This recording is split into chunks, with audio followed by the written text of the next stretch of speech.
I'm going to start by asking you a big favor. Please close your eyes. Imagine that right now you're a 12-year-old child. You're living at home with both your parents. They are at work and you've just arrived home after school. You're wondering, what's for dinner today? Or will we have dinner together? Your parents are always occupied doing something else. So you really long for the dinners together with your family. You really miss your father. He's always working overtime. Always coming home late. Sitting by his computer, working. He's always busy, even in the weekends. You really miss the times where you could be together as a family. Where you could be one. Sit down, around the table, laugh, talk about what happened, and just have fun. You miss the times where we went on picnic together, or made dinner, or even played a board game.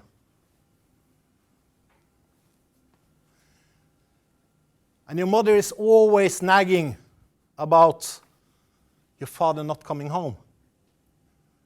Because when she's coming home, she has to do all the cleaning, housekeeping, making all the food, and even taking care of you.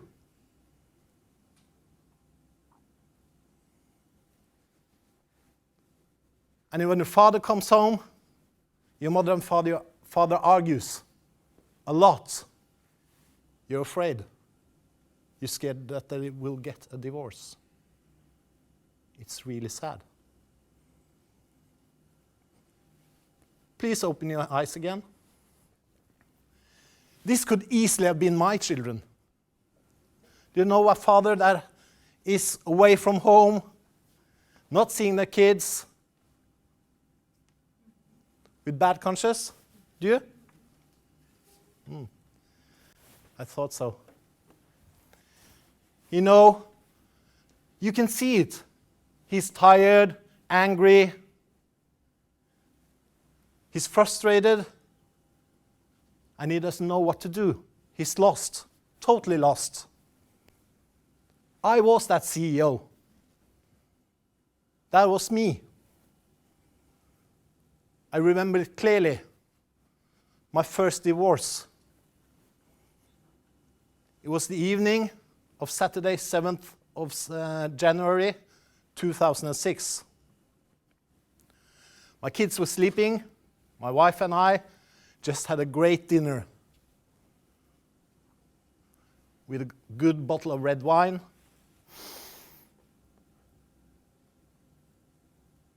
And then I said the most difficult words I've ever said in my entire life.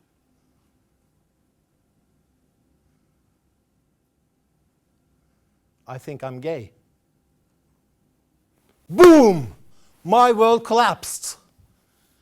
It was totally shattered. I was in the middle of an earthquake, and the house where everything was so safe, so secure, was just in the middle of a disaster zone. I was totally lost. I didn't know what to do. By the way, you're such a great audience. Thank you for having me in Iceland. It's a real privilege to be here. My name is Marius, and my story started already when I was a little kid. Happy, energetic, playing around, running, and just having fun.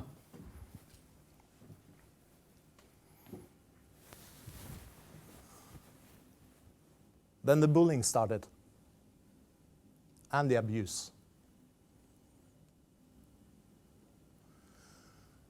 A happy boy went into a sad, afraid boy who didn't know what to do.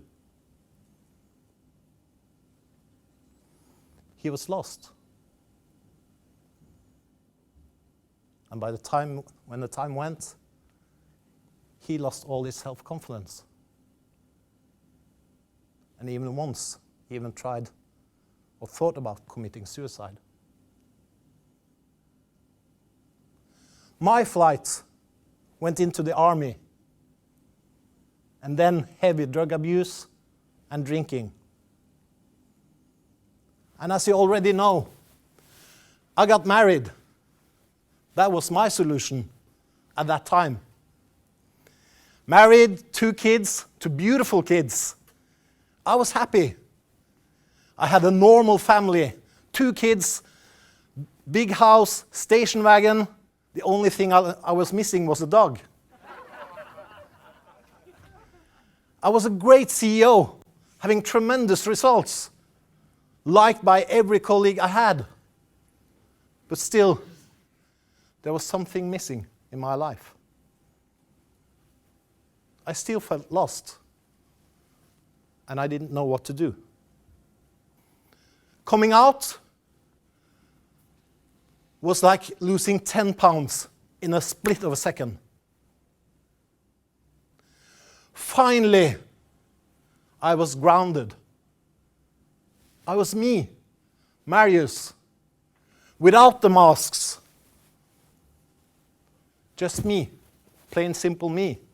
And that's when I discovered my pure, authentic values, being my authentic self, being honest to myself. By the end of these 18 minutes,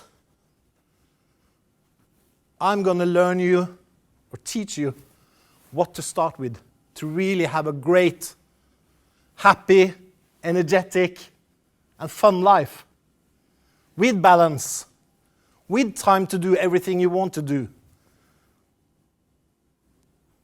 And it all starts with some of the same things that I've been through. Not coming out, being gay. That's just a story. But it's my story. You might have something else. I want you all to be happy, joyful, energetic. But you know, in the old world, we have so many choices. There are so many things going on at the same time. We have so many choices to choose between. In the overwhelm of information out there, on the internet, on TV, medias, everywhere. And I think, as male, we are at a really important turning point in history. In the old world, there was masculine, hierarchical leadership, top down. The boss telling you what to do and what not to do. That's the old world. That's the old-fashioned world. Where as men, we were measured by the car we drove, how fast it went, how expensive it is, how fast you run the triathlon or Ironman, how high you climb the mountain, being on the top of Mount Everest. Men showing off like monkeys. Hey, I'm a man, I'm tough, I'm strong. That's me. That is the old world. There's nothing wrong with driving a nice car. Nothing wrong with working out, waking up 5 o'clock in the morning, running to your job. That's okay, if you know why you're doing it. If you're competing against the other company and the other bosses or the leaders, that is wrong. And there are too many leaders doing that today. Showing off in the newspapers, in the magazines. Hey, I'm an alpha male.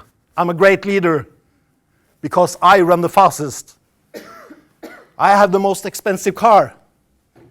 And I have a beautiful wife living in a big house. That's okay, having all that stuff.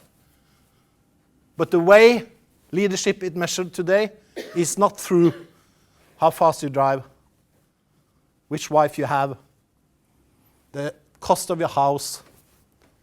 It's measured in something else. And you see there's a lot of male leaders that are really trapped today. You see it because you see the burnouts, or close to burnouts. You see leaders that totally change their business. Those are the new role models. In Scandinavia, we are at the front with the new revolution. We know that learning from women about caring, about nurturing everyone in the company, even the janitor or the cleaning lady, they are all part of an important mission for the whole company.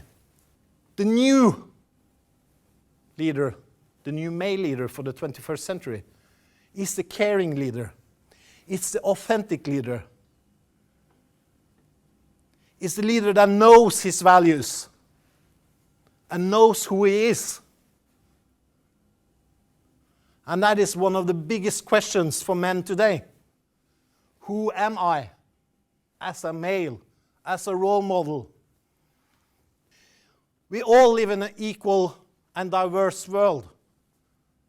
Especially in the Scandinavian countries, we are far ahead from almost every other country in the world when it comes to equality and accepting diversity. And what kind of legacy do you want to leave your children? What do you want to learn them? I want all men to awaken the warrior inside yourself, to be your true, authentic self, knowing your values, knowing where you're heading, knowing your purpose. That is the new leadership. I want you all to start with yourself. Be the change you want to see in the world, as Mahatma Gandhi said. Today, I help leaders with my Start With Yourself coaching and counseling. Through my book and programs, I've created a 9-element leadership house. The house is built on a really basic fundament, the basement. All houses are. And if the basement shakes, the rest of the house shakes. So you need to really work on your basement. And in that basement, that is what I put in. My basement is the why. Why do I do the things I do? What is the reason to exist?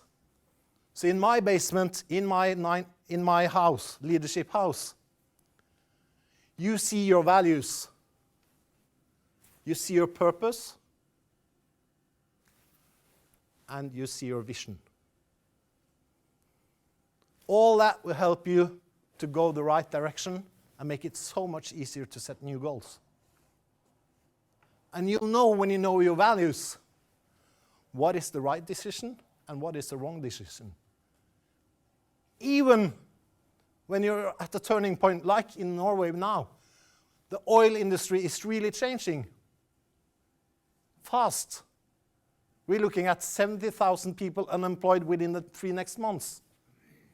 That's a huge change. If you don't know your values, your mission and purpose in life, where are you going if you lose that job? In the floors, I put in 4 elements in 4 different rooms. It's your body, it's your heart, it's your mind, and your soul. And if you balance your body, mind, heart, and soul, you live a much happier life because you know what's important to you. In the attic and the roof, I put in 2 dueling elements. That is the saboteurs and the mentors. And that is the big who. Who is going to help me and who is going to stop me of what I'm doing? But let's dive into the most important one and the biggest one. That is the why. Why do I do the things I do? And the most important one when we dive into the basement is the value. You all know your values. It's inside yourself. but you might not know which are the most important ones. And you might not know how to find them. But they are visible. If you ask friends, if you think about it, I guarantee that you know some of your values. There are 5 ways finding your own values. The first one is when you have the peak experience. The peak experience is when you thrive. You know, like the first time you had a child. Do you remember it? Sitting with a child in your hands, looking at it. It's a magical moment. And 2 of my most important values came from that. Love and caring. The next one is the easiest one to remember, because that's what we're going on, nagging about all the time. That is the suppressed values. The values that someone steps on, either yourself or other people. Could be someone, like I told, bullying, or maybe someone cheating on you. And one of my values that I know came from suppression is honesty. You really know it in your skin when you have someone around you being dishonest. It makes your skin crawl. It's not good. It feels really bad. And then you have the invisible values, the values that you don't know you have. You don't see it. But they are there. And if you ask family or friends, they will know which one they are. And then you have the must-haves. You know, besides shelter, roof, food. What about relationships, adventure? One of mine is adventure. So just coming here to Iceland, flying over Iceland, landing, driving around, looking at all the people, being here is my adventure. And it's me honoring one of my values. The last one is obsessive. Obsessive expresses. You know, when you hear people say, it's my way or the highway, then you know there's a value present, a really strong value. To summarize, I really want to start with yourself. I want you to start with yourself and be the change you want everyone else to be. Don't dive into other basements. Dive into your own basement and have a look there. Maybe you need to refurniture the basement, maybe paint it a little bit, but start with your own values. It's all about the why. The bad news now is when you listen to this, most of you will go home just thinking about it. Because the most used obstacle is this is not for me. I don't need this. This guy coming, talking about values, not important. Then you're trapped. You're trapped in the old world. The other one is I don't believe I can do it. Everyone can change. Just look at the magazines, TV. There are thousands of people changing every day, and you read their stories. They either lose weight, they move, they do something else. It's possible. What might be difficult is the why. Why you need to do the change. The most used one is I don't have time. That is the major one. Of course you have time. You're just not prioritizing the way you want to prioritize. If you know your values, it's so much easier to prioritize the right thing. The next step I want you to take is to write down your top 6 values, your core values, what is important for you. And have a look at them and see how much do I honor these values today. I made you a free PDF, value PDF you can download by going to my website. So there's no excuse. Just do it. And when you've done that, share your values with your family and friends. It's not about me anymore. It's all about we.